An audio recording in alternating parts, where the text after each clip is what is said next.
And after that, I decided I will never arrive less than an hour before my train at a French train station again.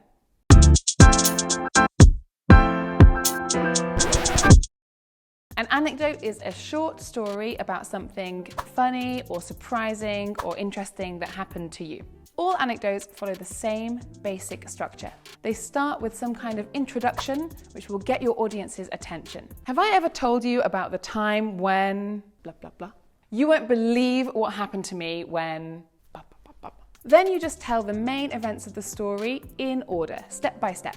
In this part of the anecdote, it's useful to include sequencing words like first, then, next, in the end, finally, and also linking words like so and because they show your audience where the story is going. Finally, at the end of the anecdote, you could add a conclusion. For example, what happened that was dramatic and exciting, and what did you learn, and what will you always remember from the anecdote? Sounds easy, right? But it can be really hard to get it right. So I'm going to give you some advice to make it easier. Have you ever listened to someone telling a story that was like this? Last week on Monday, it might have been Tuesday. Maybe it was Tuesday because on Tuesday it was raining but then on Monday the weather was not so... Nobody cares. The first piece of advice is cut the boring details. I don't care if your story happened on Monday or Tuesday. Get rid of it. The second piece of advice is connected to the first, and this is to keep the action moving. Once you've finished one step of the story, move on to the next one. Don't pause every time to add details or evaluate what happened. The third piece of advice is to practice the way that you say the anecdote so that it sounds interesting. A good way to do this is to think about the most important words in your story and make sure that you put emphasis on them. And then suddenly the lion jumped out at me. And then suddenly a lion jumped out at me. The fourth piece of advice is connected to the vocabulary you choose. Make it interesting. Instead of, I was really scared, say, I was absolutely terrified. Instead of, then I left the house, try, then I ran out of the front door.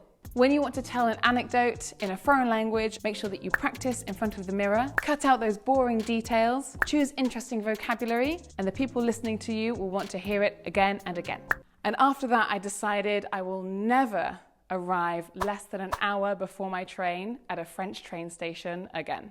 You won't believe what happened to me when I went to take a train from Paris to Milan. I arrived at the train station 20 minutes before my train, and I got to the platform and I found where my train was, and it said platform A, which was the right one for my train. And I thought, I've got loads of time, this is great, I'll just go and get a coffee. So I went to the cafe and I got myself a nice little coffee and a snack for the train.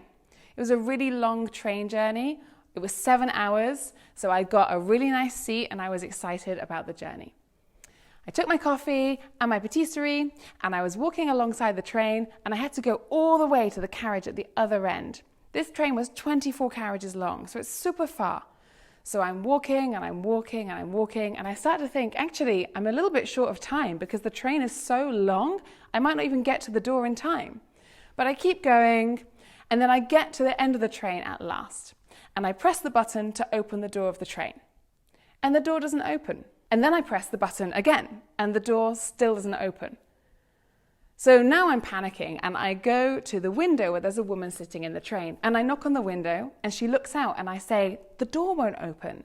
And she says, no, it's the other side. So I had walked all the way along this train on the wrong platform.